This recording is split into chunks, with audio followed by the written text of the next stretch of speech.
Free steel, cracked iron, and bayou aircraft. Sunset at Creekside is fading fast.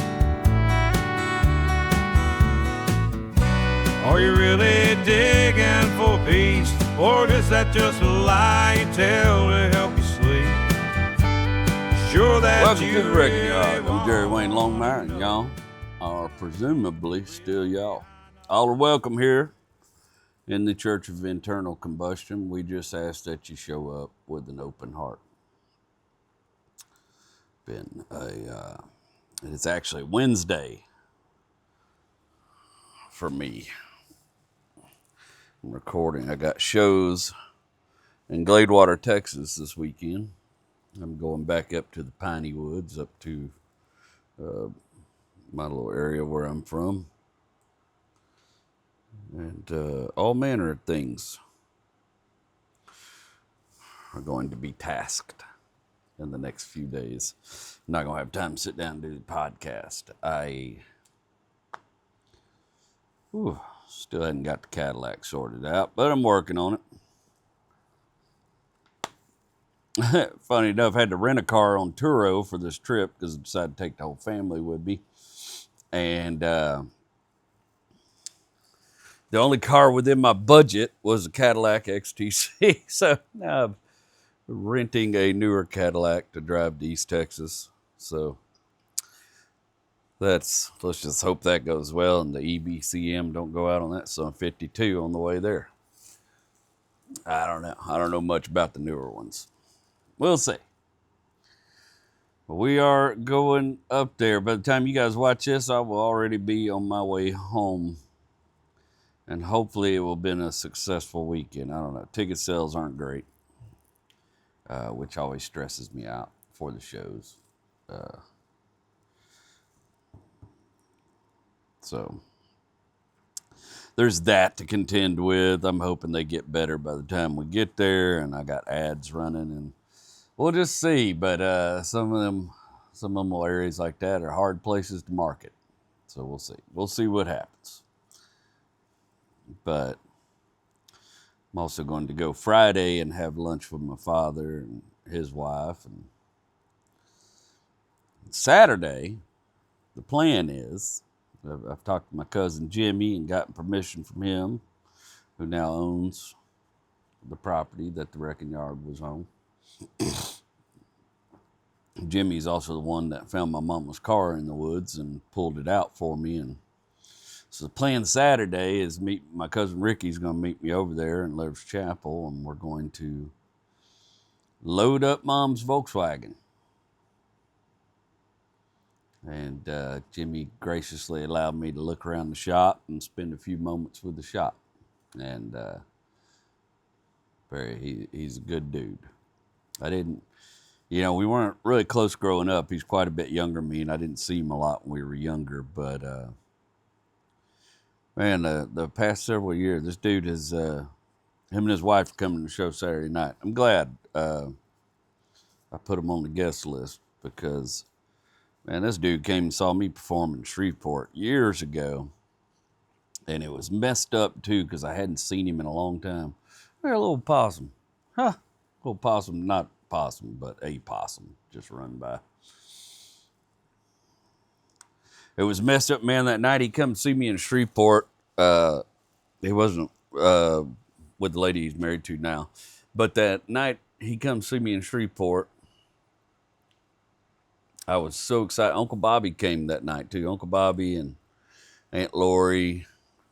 And I think Granny came that night and saw me perform in Shreveport at the Funny Bone. At least I was there the whole week. So they came to some of the shows. I was working with old Steve McGrew. It's featuring for old Steve McGrew. And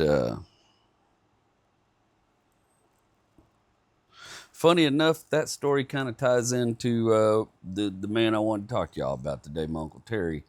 But when Jimmy came to see me that night in Shreveport, me and Rachel we had not been together very long, but we had just moved to a house in Oak Forest, Houston, and it's kind of a neighborhood had some problems in. It's a lot better now, but back then that neighborhood had some issues, and house, of course, had burglar bars and all that kind of shit all over it. But Rachel had texted me while I was on stage, and when I got off stage, she said she was scared. She thought somebody was messing around in the backyard or something. She could hear somebody in the backyard, and we had caught somebody in our backyard one night before, and I had run them off. I have a history. This is the funniest thing. So I have lots of guns. I'm pretty well trained with the use of firearms. You spend a lot more time shooting than I do now, but I used to go all the time. But despite having those things at my person, and they're in safes, and I got a biometric safe and everything that's for quick access and all that good stuff. Despite having those things around me, I have a bad habit of chasing intruders away naked with hammers. It's happened at least 3 times. That one time for sure an intruder, another time we're pretty sure it's an intruder, and another time may not have been nothing. But all 3 of those times I have woken up, bolted out of bed with maybe nothing on more than a pair of underwear. And because I was a contractor for so many years and I work on stuff at the house all the time, there's always a hammer nearby. And my first instinct is to always just grab the hammer and go chase something outside. And one night at that particular house, she had heard a noise in the middle of the night. She's a very light sleeper. I'm a heavy sleeper. She heard a noise, and I woke up, and it sounded like somebody crunching around in our backyard in the leaves. And I bolted up out of bed and under britches, grabbed a hammer out of the kitchen, set off in the backyard, and somebody run around inside the house, jumped over the fence. That was the end of it. Wasn't the end of it. We didn't sleep much that night. We were freaking out about that all night. It was a new neighborhood. Anyways, getting ahead of myself. She texts me, says, "Hey, I think somebody's in the backyard. I'm hearing somebody walking around back there, and I'm kind of freaked out because I'm here by myself." And her dad, at the time, was like in Huntsville or something, really good distance away. And so I called my buddy Steve, texted him, and asked him if he'd go over there and check it out and hang out. Him and Rachel were friends. Wasn't a problem. You know what I mean? Like watch movies, bullshit. But in the meantime, she wanted me to stay on the phone with her because she was really freaking out. And Jimmy and his friend had come and seen my show. And I didn't get to really talk to him after the show because I was on the phone with her, and she was rightfully so freaking out about maybe an intruder being in our yard. And I always hated he ended up having to leave, and I didn't get a chance to thank him for coming out and hanging out and everything. He's just a good dude. And but funny enough, that same Shreveport trip,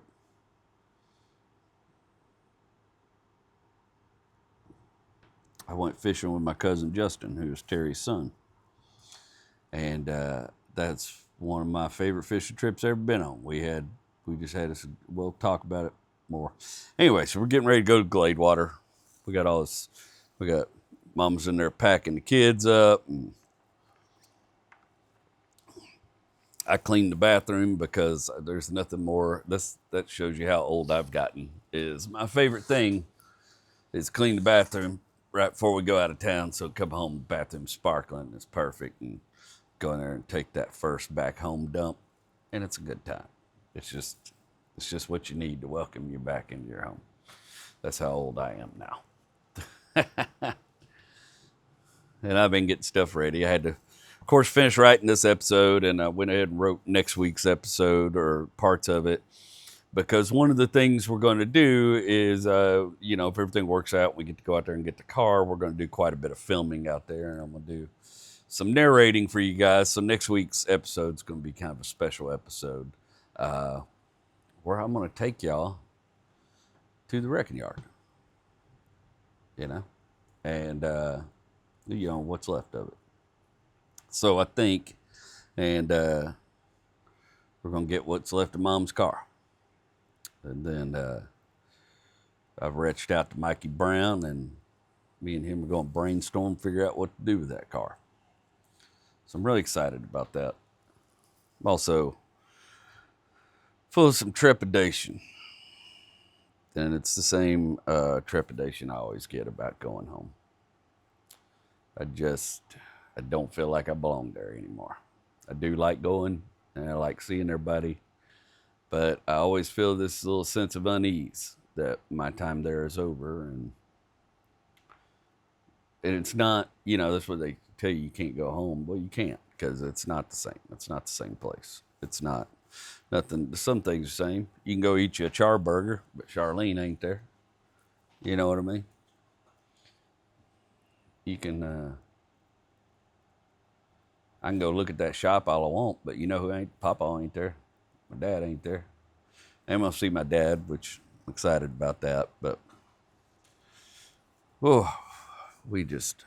our relationship's full of work. And I don't even know any other way to describe it.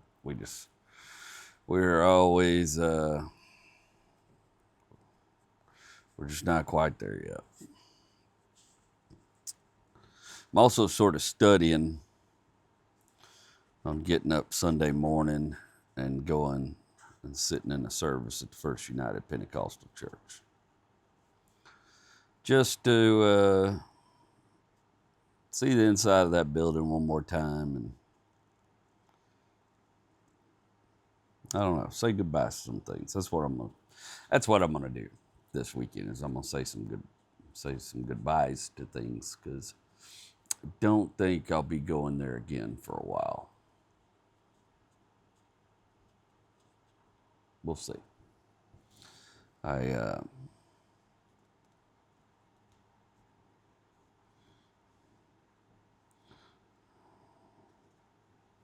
don't want to get too deep into it, but Uncle Bobby's daughter is in the hospital, Shawnee, and it's looking pretty grim. So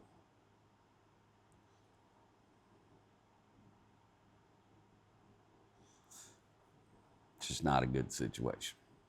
But I think that might be the last straw for me, as far as, sometimes I just think that old woman cursed us all.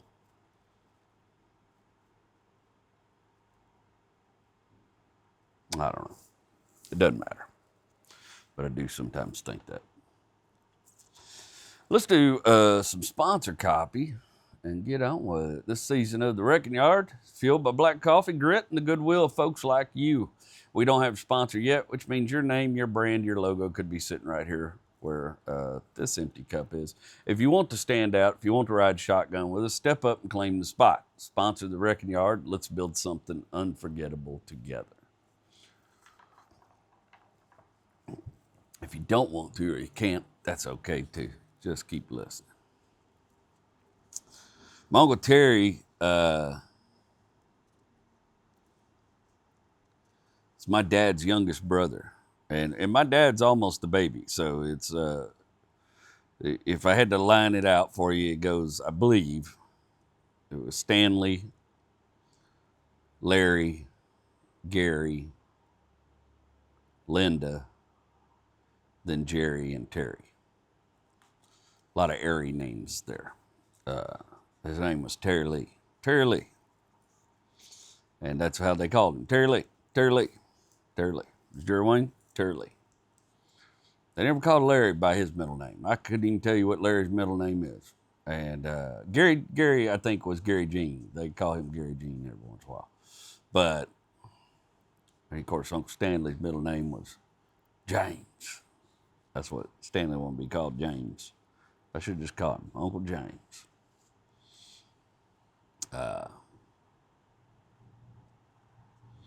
When I was real small, I don't know how much younger my Uncle Terry is than my dad. I think maybe it's just 3 or 4 years. It's not much. I heard stories about him all my life. My dad used to tell me that every time me, Mom, and Papa left to go to the grocery store, go run errands, that Aunt Linda would beat the shit out of him and Terry both. And I, you know what? That just doesn't even surprise me. They all grew up in a warlike, chaotic household. Told me lots of stories. But Terry Lee was the baby, and he got away with more shit around Papa Longmire. Papa Longmire seemed a little softened towards Terry Lee.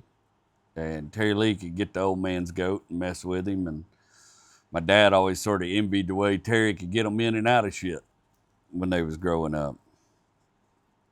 He used to tell me a story about one time him and Uncle Terry and Aunt Linda and I think two of the neighbor boys decided to play war in the cornfield and ruined a section of this old dude's cornfield. And he come over there and got Papa Longmire involved, and some butts got whooped and shit went down because they ruined a whole mess of cornfield. And he said Terry was the only one that didn't get his butt whooped over that because he come up with some reason why he didn't know it was a cornfield. Sounds ridiculous. When I was a kid, him and Aunt Robbie was already married, and they had they lived in the neighborhood. So my mama and Papa lived right on Highway 31, right going through Kilgore, Texas. And they lived pretty close to Fritz Swanson Road where the church was. And right behind their house, there was a little neighborhood back there, and there was Kings Highway and Bill Street, and there was one of these streets back there was called Tidewater Street. And when I was a little kid, Uncle Terry and Aunt Robbie lived in this big old, it seemed huge to me when I was a kid. It probably wasn't that big, but very, very old house that was built on that street. I remember they had a pool table in their dining room because Uncle Terry had seen The Hustler, and he liked to play. He had decided he was going to be a pool player. And they had this big old mean cat that just hated my guts. That's mostly what I remember about that house, is that cat just jacking me up every opportunity it got. That cat hated my guts. And sure enough, I was asking my dad about it. I was talking to him the other day, and I brought this up, and I said, man, do you remember them having some big old gray? He goes, that big old mean gray cat? I was like, yep, okay. I didn't imagine that. That son of 50 hated everybody except for them. But you know, when my parents got married, Uncle Terry still lived at home. Me, Mom, Papa. And, boy, my Uncle Terry's about the only person my papa would praise. He'd just tell you, boy, Terry Lee, I'll tell you what, that Terry Lee never raced a motor. Never raced a motor. That boy would work on cars, never raced a motor. That's Papa's big, unforgivable sin. Go out there and race that motor out in the driveway. Boy, Terry Lee, he never raced a motor. But one story I did hear about him was around that time period. It was right before Mom and Daddy got together. Uncle Terry had him a 1965 Mustang, a little white Ford Mustang, I believe it was. And I think he had a date with Aunt Robbie, and he had decided to change oil in his car before he went on this date. And he hadn't had the car very long. He pulled it up the driveway, and he got the pan, and he got up under there, and he took the drain plug out, drained the oil. And my daddy said he was working on something else, doing something else. Terry came over there and he said, man, I think there's something wrong with my car. It's only supposed to take 5 or 6 quarts of oil, but I've already put 8 quarts of oil in it, and it still ain't even showing on the dipstick. Dad went over there, checked the dipstick. Yeah, no. Dad said they were standing there for a minute. He looked down and he noticed oil was leaking out behind the front tire, running out on the driveway. He said, Terry, did you put the drain plug back in it? And he said, Terry said, yeah, of course I put the drain plug back in it. And then he just kind of poked him and pointed to that oil leaking out behind the tire. And Terry said, oh shit, I forgot to put the drain plug in it. Jumped back over there. And he had done poured all his new oil down through the motor and then overflowed the pan that I was using to drain the old oil. My dad said Papa Longmire come unglued about all that oil on his driveway, which was funny because it was just an oil tar driveway to begin with. But apparently the old man had just lost his mind about it.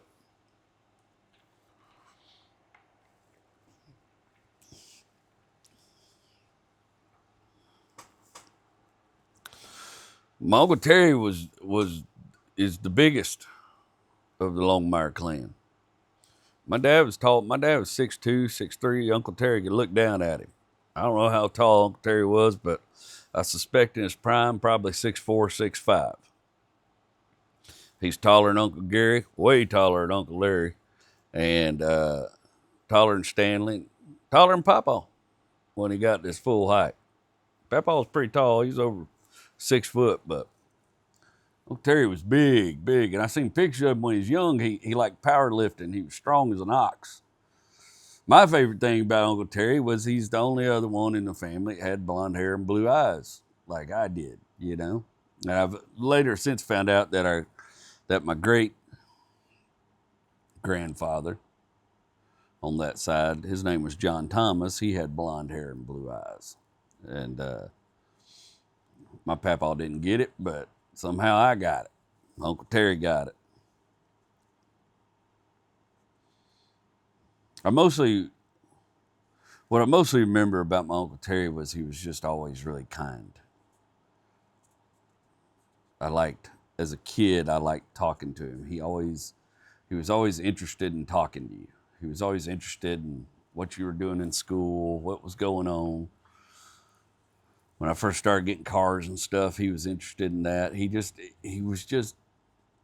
was good. And when my dad and the brothers would sit around and tell their stories, Uncle Terry didn't tell that many stories, but he'd sure cut up and laugh at the rest of them. He had something happen to him. I can't remember what it's called. I think it's called Guillain-Barre's disease. But it was some crap that happened to him, I think, when he was like around 20, and it basically paralyzed him, what was going on. And it took him a while to recover from it. And I don't think he ever got quite back to the weightlifting. When I was growing up small, he was a big man, like heavy weight wise. He was just a big old man.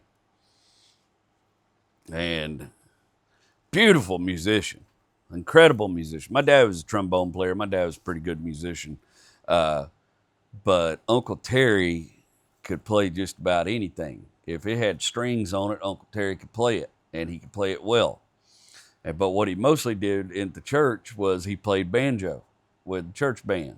And I just have a special affinity for banjo players. Not that I know anything about it. I don't know anything about music other than I love it and I enjoy it. But to me, the banjo just looks so much more complicated than a guitar. It just looks harder. And I like them sounds it makes. Maybe that's a little bit of deliverance I got in me. Maybe that's just watching Uncle Terry sit up there at the church and play that banjo. Got you. Watching Uncle Terry play that banjo for the church.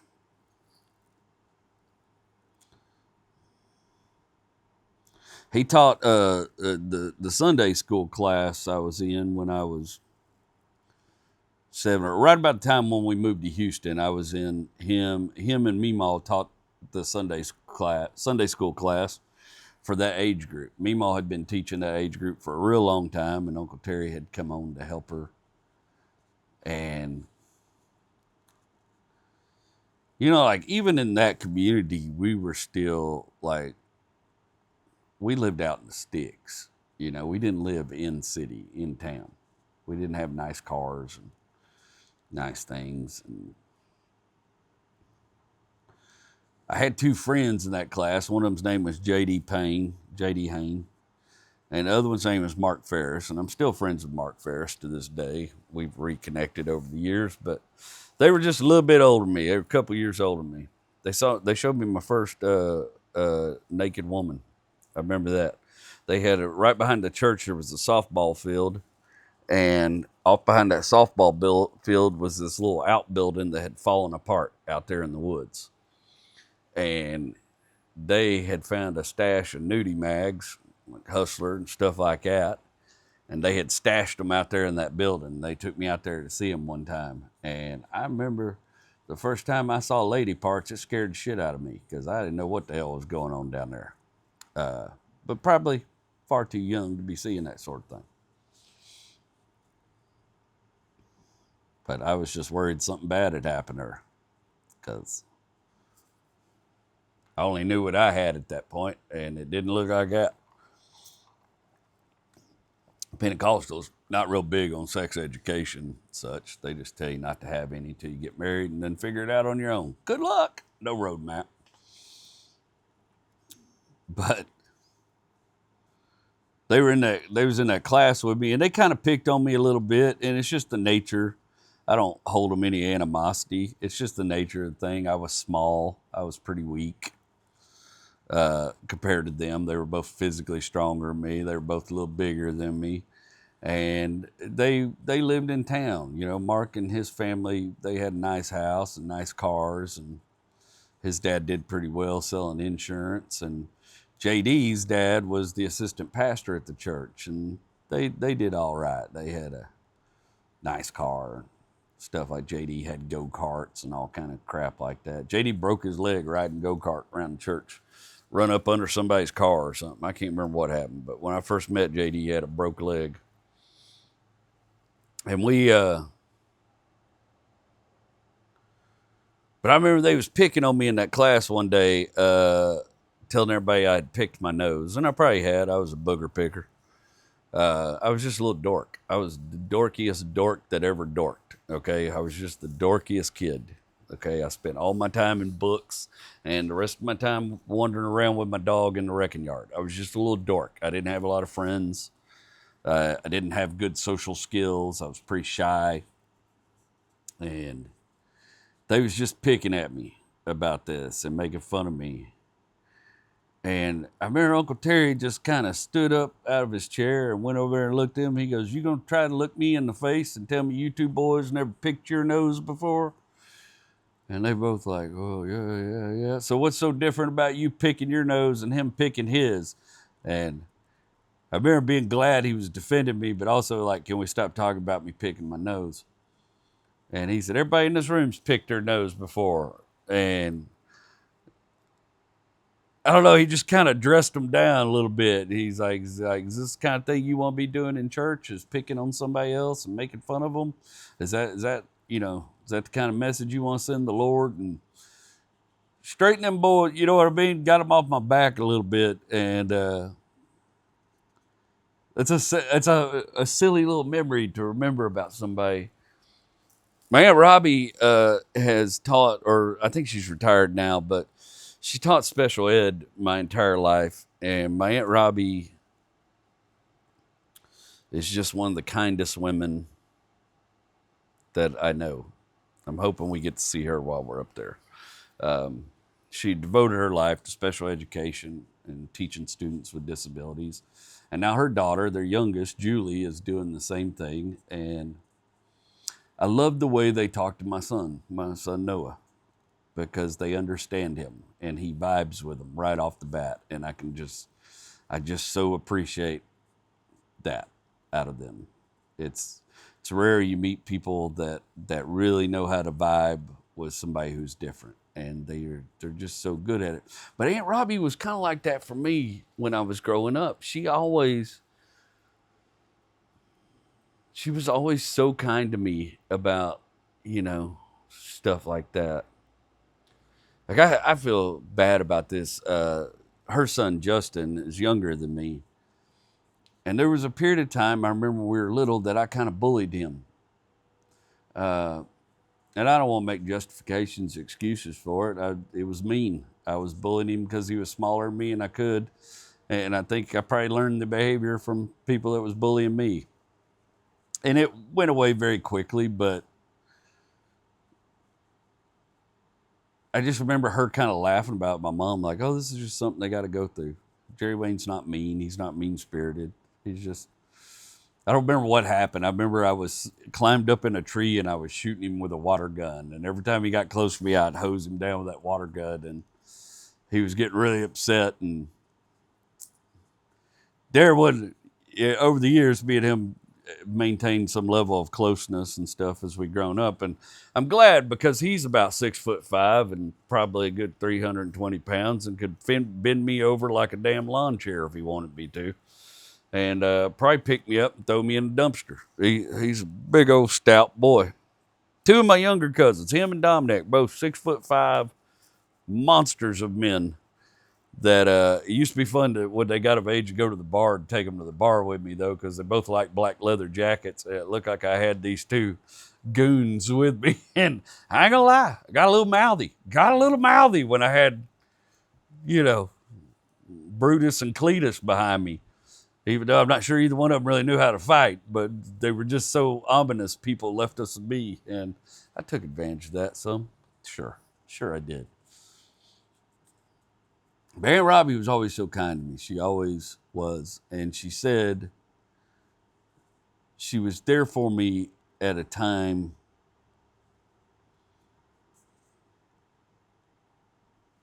she it's not even a big thing, but at the time it was everything in the world to me. My family's very, very religious, and all the people in that little town that we grew up with, in our church community, everything, also very, very religious. So when somebody dies, what do they say? She's in a better place. She's not in pain now. She's off with the Lord. She's in a better place. And I know they mean well with it. I know the intentions are well-meaning. That's what makes it so hard. Because when people were saying that to me at my mom's funeral, and it was like a line check of people coming up couldn't wait to tell me that. She's in a better place now, Jerry Wayne. And every time they said it, it would break my heart, because all I could think was, what better place is there than with us? There's no better place than with us. That was the better place. And, while I am somewhat a person of faith and somebody who does show some concern for my soul, I'm not a big believer in heaven and hell. I won't go too far into that, but not a big believer in those things. And I remember all those people were coming up to me and were saying that. And when Aunt Robbie come up, she just hugged me. And she said, "I'm so sorry y'all are going through this. I love y'all so much." And it just meant everything in the world. And I whispered in her ear, I was like, "Oh, I feel like if one more person tells me she's in a better place, I'm going to lose my mind." And she hugged me tighter and she said, "Kiddo, if you have to punch somebody, I got your back." And of course, I wasn't going to hit anybody at a funeral or anything like that, or some poor stranger saying a nicety, but it was just knowing, I don't know, it was just knowing who she was and that she was there for me in that moment. And it was, sometimes moments aren't big. It's, the thing I really think about the older I get is some of the most important moments in my life, some of the things I really dwell on and think about when my mind is free to wonder, are the very small moments. So it was a small moment. Wasn't a big moment. Took seconds. But she had my back. I knew she had my back, and it made me feel better. Uncle Terry sticking up for me with them boys. Not a big moment, but an important one. Small, little. I think our life is made up of these little tiny little molecules of moments. And I think when you really think back through your life and you look at the things that are important to you and the things that shaped you, you're going to find that a lot of those small moments did a lot more of that sanding on you to make you who you are today than the big moments. The big moments, sure, they make changes to your personality, your psyche, your wiring, the way you look at things, your perspective. Of course they do. But I bet if you could somehow do an analysis, you would find out that the small moments did far more to shape who you become. I was talking to my buddy Adam that's working with me on the book, my editor, and telling him about a small moment meeting a Holy Ghost preacher in a tire shop one time and having a conversation with this dude, and how he told me I had an anointing, that it was my job to make people happy and bring joy. And just a complete stranger, and he prayed with me. And anyways, I think it's those little moments, and that's a very important little moment to me.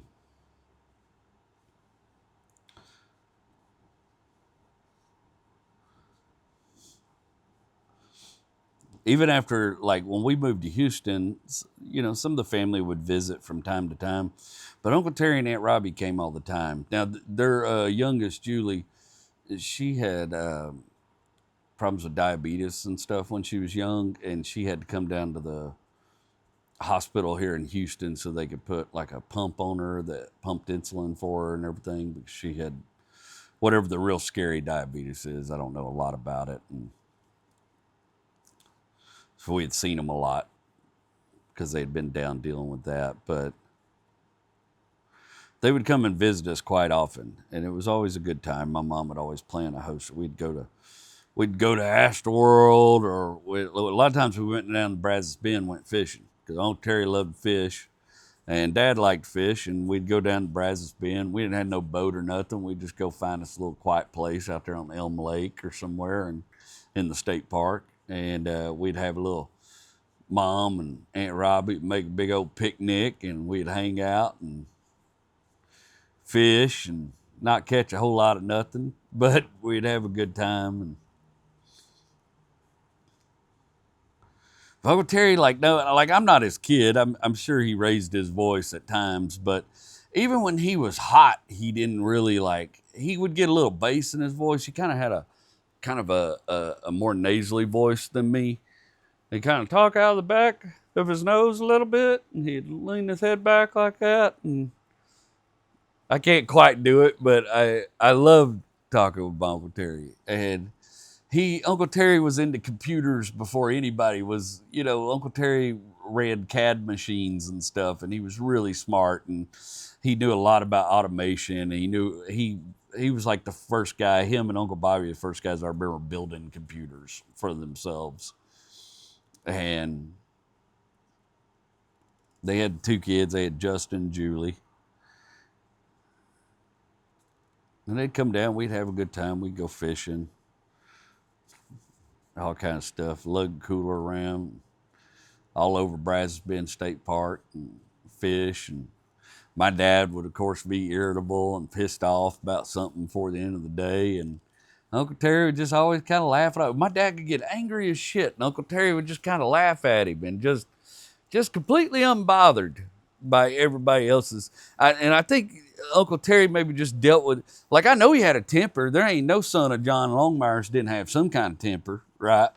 But he didn't really put it on display. He could always keep his in check for the most part. He wasn't like my dad and the rest of his brothers. I seen my Uncle Terry lose his flip shit and my Uncle Gary flip shit and come unglued. I seen my Uncle Stanley my Uncle Larry tear off across the yard at his son Dwayne like he's ready to throw a car at him. Y'all have heard stories about my old man. Never seen any of this out of my Uncle Terry. Now, I've seen him lose his cool a couple times working on something, but he was a pretty good mechanic. Anything with his hands, man was just good at. Music, mechanics, it didn't matter. But my dad got into computers. My dad didn't like video games, but Uncle Terry liked video games. And he would talk to me about video games. And when we would go hang out at their house or spend the night at their house, he had a Commodore 64, and he had some games on it. And he'd let me and Justin play on the Commodore 64. And my Uncle Terry loved stand-up comedy. And so they got the cable channels at their house, and we would go sit on the bed in their room, and we would watch, I think it was Caroline's Comedy Hour. And that's where I saw John Panette. That's where I learned John Panette's routine from when I was a kid. And, back then, Tim Allen was still doing stand-up. You'd see Tim Allen on there, and you'd see Miss Cheryl on there. It was just fascinating to me. I used to watch Paula Poundstone a lot. It was fascinating to me. Somebody could never in those days did it dawn on me that was going to be something I wanted to do, but I sure loved watching it. Jeff Dunham and Peanut. Oh God, back in the day, in the old days, before Jeff become whatever Jeff is now. But back then, first time I saw Peanut, I thought that was the funniest shit I'd ever seen in my life. And Uncle Terry used to do the peanut. Hey, Bruno, you're going to like this one. It's simple. You know, like Uncle Terry would make all the jokes. He knew all the routines. He liked it when I did the John Panette thing. He liked John Panette. Uncle Terry was a big, big man, right? Like, I seen him eat a whole package of Oreos in one sitting one time. Like, so fast. He was just a big dude, man. And fishing full. That man knew everything. Like, as good as my Papa Longmire was a fisherman, I don't think he ever held a candle to my Uncle Terry. My Uncle Terry studied fish. He could tell you about where they slept, how they ate, what their patterns were. He studied fish. And man could catch fish anywhere. We're going to Gladewater. He used to love fish Lake Gladewater.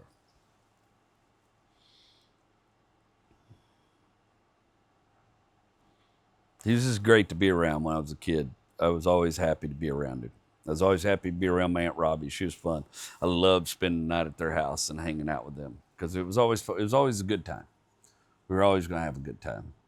Justin they had a Honda Odyssey. Uncle Terry had found this old used Honda Odyssey. I don't know if you remember that, or if some of you are overseas, you might not know what that is, but Honda back then made this thing. It was kind of like a big go-kart with dune buggy tires on it, and it was called a Honda Odyssey. It had a little, I think it was a little 10 horse engine on it, and Uncle Terry had found one of them used and fixed it up and got it running. And boy, me and Justin would drive that Honda Odyssey all over their property. They had a little piece of land out in Liberty City by that time, and boy, we'd just have us a good old time. When I first started driving, Aunt Robbie was one of the first ones to throw me her keys. Some of y'all heard me do the joke on stage about sitting in a Nissan Sentra too fast. She had a Nissan Sentra with a 5-speed in it, and she knew I knew how to drive standard, but I wasn't real good at it yet. And she let me take Julie and Justin and my sister down to the snow cone stand, get everybody snow cones. And I parked on a hill, and I had never done that in a standard transmission before.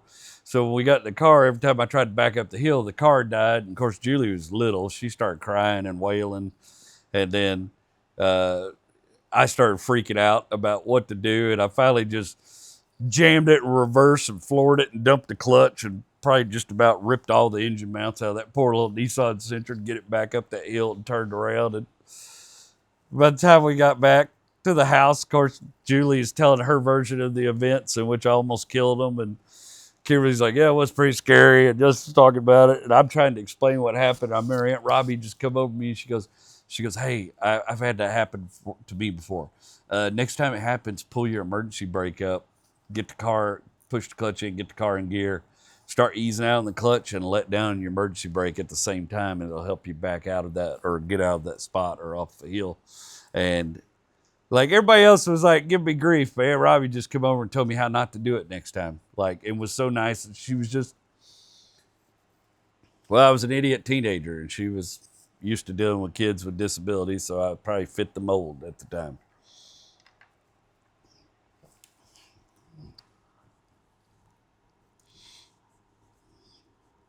She's a good lady. Still is. Still a wonderful lady. I have another little moment with Uncle Terry that I think about often is when I was young and I was living up there and I was running around with Bobby and I had that old Trans Am and I'd gone out to Liberty City for something and I wasn't making much money then. I didn't have a whole lot of money in my pocket and wasn't even sure I had enough gas to get back home. And I drove by their house. I saw Uncle Terry always drove this little Chevrolet Blazer for a long time, or GMC version of it, little S15 type thing. And I saw it there, and Aunt Robbie's car there, and so I pulled in, and he was sitting on the porch, in the porch swing. And he, of course, gave me all the greetings, and we talked a little bit. And he's like, well, he said, your daddy said you're looking for a job. I was like, yeah, I ain't found one yet, but I'm going to go do some interviews this week and stuff. And I remember he just, without even thinking about it, he goes, well, I know I've been there. And he pulled his wallet out and he gave me $20. He goes, why don't you take some money to help you out, gas and stuff? It just gave me that $20. Just kindness. Just, hey, let's see if I can help you out, kiddo. Throw me a 20. And back in them days, the $20 went a long way. $20 bought gas and food and did a lot back in those days. Him and Aunt Robbie had left the church, and I don't know all the details on that, but the church hadn't treated them kindly, and they left the church and they never went back. And but still just good. Just some people are just good, you know.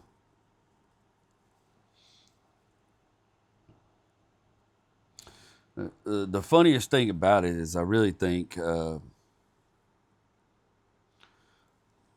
Uncle Terry was my dad's best friend. My dad just didn't have a lot of friends, but him and Terry grew up together. They were probably the closest out of all of them. You know what I mean? Was my dad and Terry. My dad and Terry were tight. They were thick as thieves, and they both knew computers. They both could have the most boring conversations in the world. Uncle Terry just didn't get. Uncle Terry would talk about the things he liked talking about, and that was just kind of the end of it. He didn't get. People would bring up politics, all that kind of stuff. He'd just stay out of it. It wasn't his lane. He didn't feel the need to override somebody else's opinion or anything like that. He was just.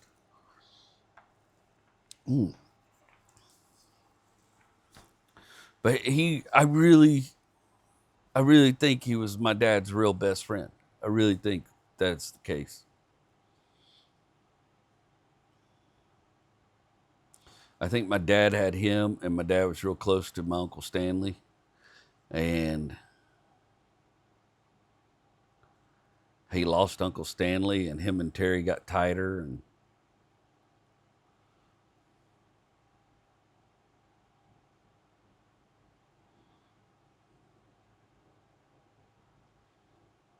I think about that often. Like my father,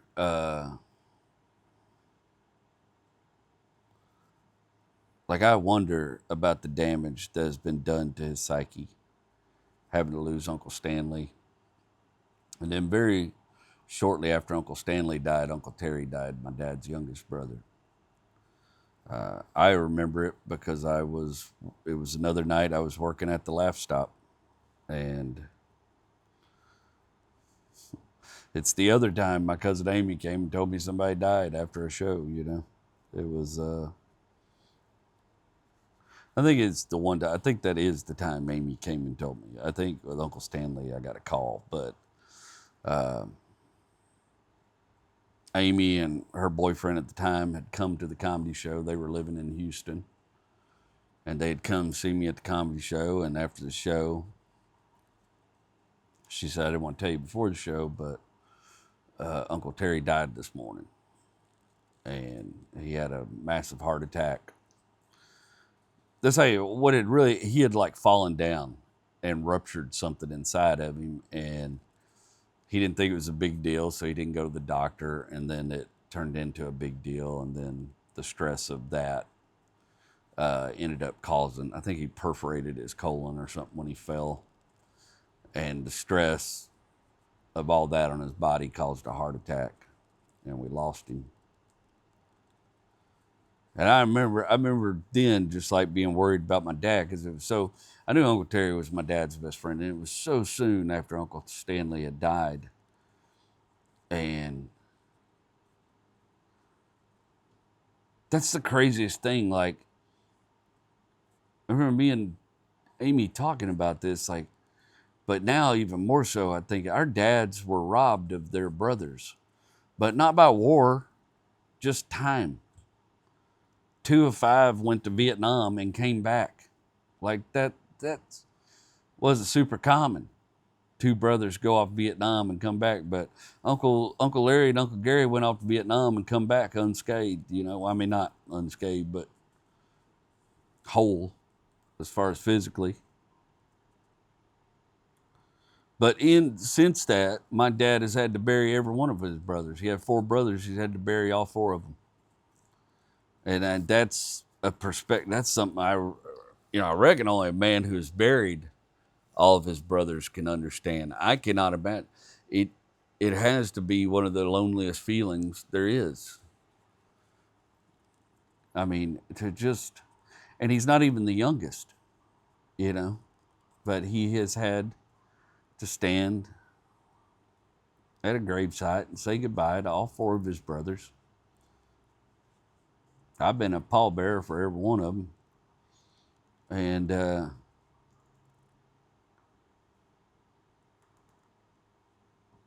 now it's just him and his sister, and my Aunt Linda's not in good health. She actually just had a fall a while back and broke something in her neck, and she's not doing good. But I can't imagine what that's like. I can't begin to fathom. I have the one person that I call my brother, and Joey is my brother, but I'm terrified of that phone call, of ever getting that phone call one day. I don't want to live in a world where Joey doesn't exist. So I hope I go before he does, so he has to deal with it. Because I'm selfish like that.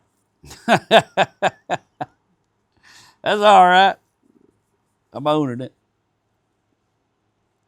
Anyway, I hadn't talked about him a lot, and I thought about that. I was thinking about him the other night. I was having some drinks on the porch, and I was thinking about that day with the Sunday school, and I was thinking about him telling me when I was learning to drive that don't hit your brakes in a curve. It makes your brake pads wear out faster. I just was remembering all these little kindnesses he paid me over the years, and the many, many kindnesses my Aunt Robbie has shown me, and they were just fantastic people, just living their lives. And my cousin Justin grew up and married a real sweet lady named Valerie, and he has a good life with her. And my cousin Julie's got a lot of good things going for her, and I think maybe a couple kids. And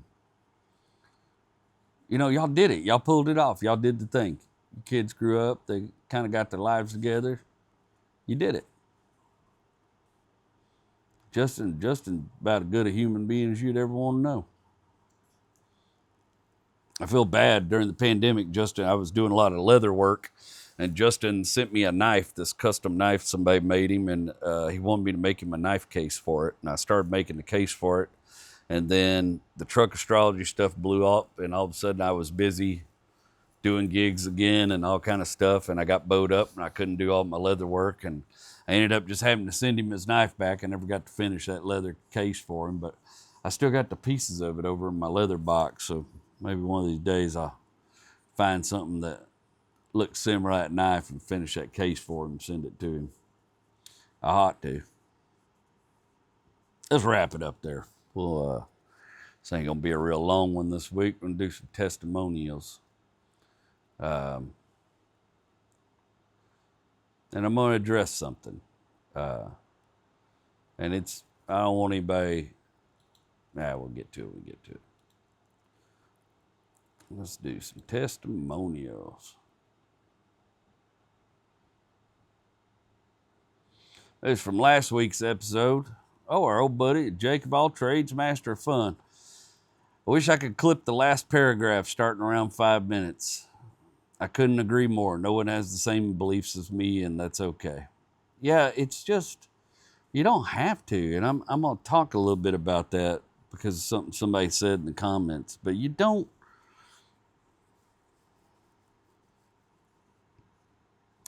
I don't know when we became this. Everybody's got to believe the same as me. If they don't, dehumanize them.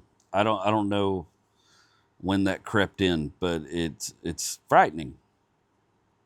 It's not the world I grew up in. And even back then, we had all kind of other stuff going on, but it wasn't like that. So my uncles, I remember when they would argue about politics, and none of them agree on nothing. They'd all argue and talk shit, and that'd be the end of it, Nobody was saying I don't want to live in a country with these other people and stuff like that. And that's the part that bothers me, I think we've strayed a long way from seed of what this whole experiment was supposed to be about. Jake, I'm with you. And it's okay with me too. The next testimony is from that Blue-Eyed Viking. He said, I know you don't normally get political, JW, but now is the time. Trust me, no one on the left watches you. It's a different day and time. They hate us. And I couldn't, and I talked to you in the comments, I couldn't disagree with you more, but I kept thinking about it because I had somebody else say something along those lines to me, and it bothers me because I'm not getting that from anybody else. It's just a few people that are doing that. And to me, that feels like a threat. It feels not a threat, but like you're pushing something at me, and I don't enjoy that. And that kind of stuff happens to all of us. But when you say trust me, no one on the left watches you, the fact that you tried to sell me on it tells me you haven't really been listening to me at all. When you live in a vacuum, you start thinking the vacuum is the whole world. That's why I keep friends of different stripes, so I'm not breathing the same hot air all day. I talk to folks across the spectrum every single week. My neighbor's the most MAGA guy you ever met in your life. I love that guy. He's a good dude. I don't think he's a harmful person. One of my best friends is as far left as you probably get. I don't agree with all his stuff. I don't even agree with a lot of it. But I know he's a good-hearted person that looks out for the people in his life. That's why I tell you I judge people by their actions. I talk to folks across the spectrum every single week, not hypotheticals, real people. I see the zip codes on the ticket sales, the addresses on the merch orders, the emails that start with, you probably won't agree with me, but I love the show. And it comes from all from barbecue joints to vegan taco trucks to union halls, deer blinds, minivans, and lifted trucks. It comes from all kind of places. And what they all share is simple. They needed to laugh, they found their way here, or they found their way to my show, or they found their way to my content. I know an actual physicist, an astrophysicist in North Carolina that watches my content. Politics is theater, and it's not even the good kind. It's the kind with a fog machine and paper crowns where the actors forget their lines and blame it on the audience. If you want to buy into the play, that's your choice. But I'm not wasting my daylight on it. I'd rather spend my time on stories, family, and getting a room full of strangers to breathe in time together. So, I mean, you can believe whatever fairy tales you want. I still love you. But don't come in here trying to tell me who hates me and who doesn't watch. I keep a close eye on my analytics. I know who buys tickets, who buys shirts, who shows up, who listens to the podcast on their drive to work. It's almost like this is my fucking job or something. I mean, I feel like somebody is selling you hate wholesale and you're buying it up like toilet paper in the pandemic. You remember how that went? Folks had mountains of Charmin and no food. That's what this is. It's full up on panic paper and starving for perspective. So let's be clear. You don't know my audience. I do. You don't see my inbox. I do. You don't read the room. I live in it. If your story tells you whole groups of people don't watch, that story is lying to you and probably lying to you for profit. Step outside the bubble, breathe some fresh air, and laugh with the rest of us. Because the people you think aren't here, they're already here laughing louder than you. And the only one missing out because of those feelings is you.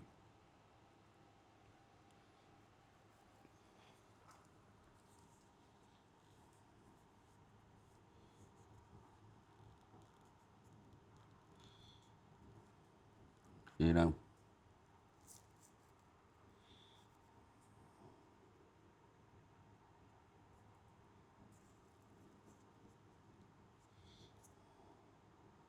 There are groups of people trying to make life difficult for us all.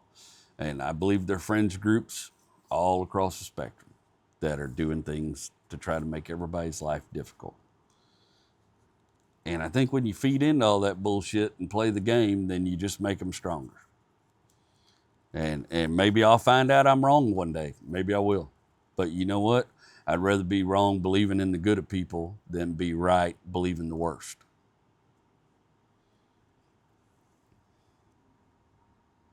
Hope you guys tune in next week. I'm excited about it. Please do me a favor, like and subscribe. If you enjoy listening to the podcast, all that helps my analytics. I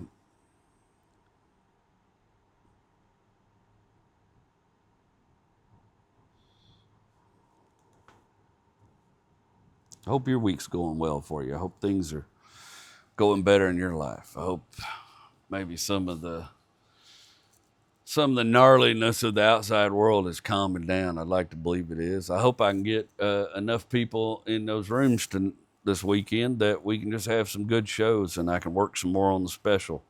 I hope everything goes well with the Volkswagen. I'll be sure to let you guys know when I'm in the chat.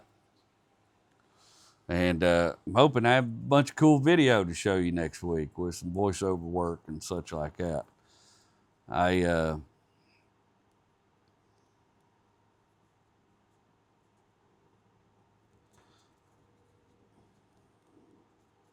beyond excited about everything we're trying to do this weekend. Like I said, also very trepidatious. Also trepidatious about that Cadillac I rented.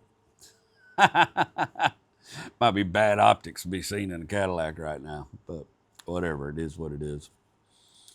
Don't trust Mama's car to get us there and back without having some kind of issue right now, and I can't get the damn thing registered, so I'm trying to get all that fixed. Can't get it inspected to get the registration current. It's out, so I don't want to risk any problems on the trip. We got a lot of plans, a lot of moving parts we're trying to make happen. And I'm hoping I get to visit with all my family I want to visit. I know a bunch of them are coming to the Saturday night show, so I'm looking forward to that, seeing my cousin Julie and cousin Shane and all of them and having a little fellowship with them. I did find out that the theater where I'm doing the shows used to be a porn theater back in the 70s for a short period of time, and it's where they first showed the Debbie Does Dallas video. So I've decided to wait and let the Pentecostals know that after the show, because maybe I'll just bring it up at the show. That'd be kind of funny. But I decided to do my crazy thing I'm doing where I'm doing the wrecking yard. I'm not taking an opener. I'm just going to have Jackson, the owner of the theater. He's an entertaining cat. If you hadn't seen the podcast I did with him, you should go check it out. And I'll put a link to that. But he's a crazy cat. And I'm just going to have him bring me on stage, and I'm going to do the wrecking yard. I'm going to do what I did in Chicago. I'm going to do that special combination of the wrecking yard and the tipping point. And because those folks are just pretty much buying tickets to see me anyways, and I just want to give them more of that. I want to give them a good night, and hopefully we'll sell a bunch of stickers and come home with a little money in my pocket. We'll see.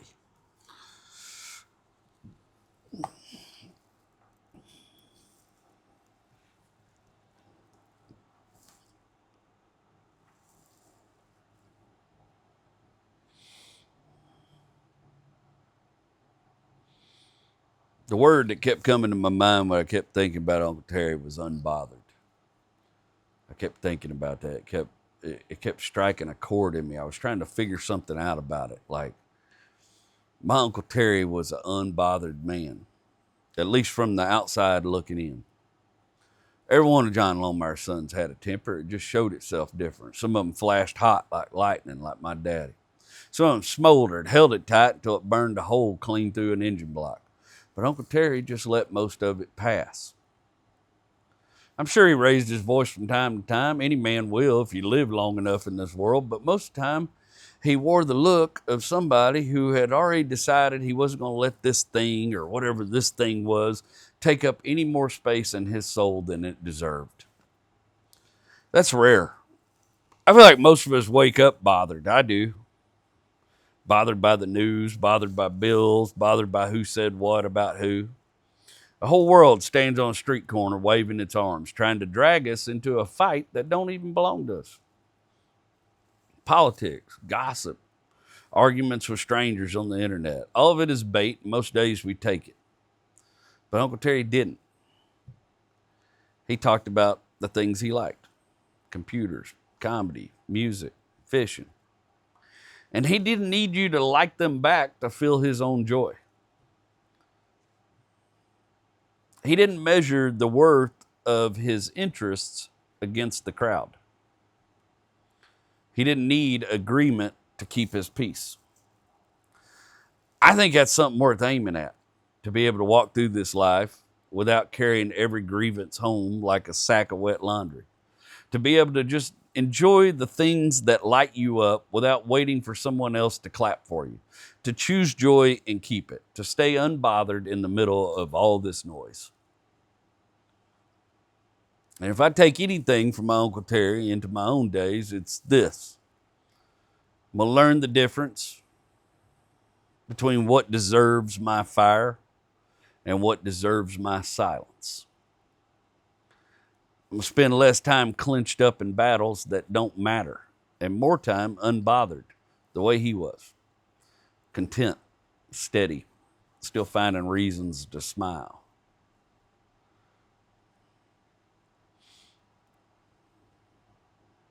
And that's the spirit that I want here in the wrecking yard.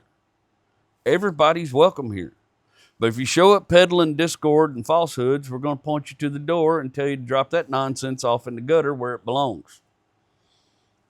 Don't mistake my kindness for weakness or take it for granted. I've bounced off roofs. I've been beat nearly to death. I've been cut on. I've been run over. I've been counted out. And every single time I got back up swinging.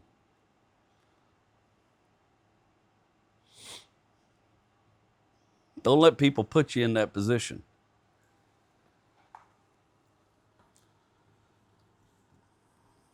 I'm rooting for y'all. I tell you that every week, and I mean it 100%. Even when we disagree, I mean it. I'm rooting for you. Every single one of you. Every single one of you that listens to this, comes here to share, I'm rooting for you.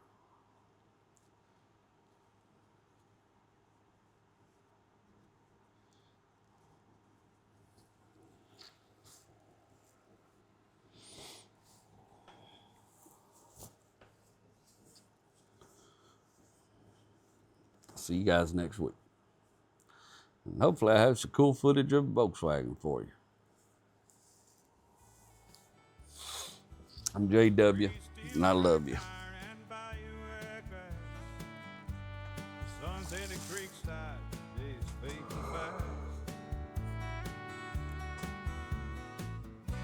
Are you really digging for peace, or is that just a lie you tell to help you sleep?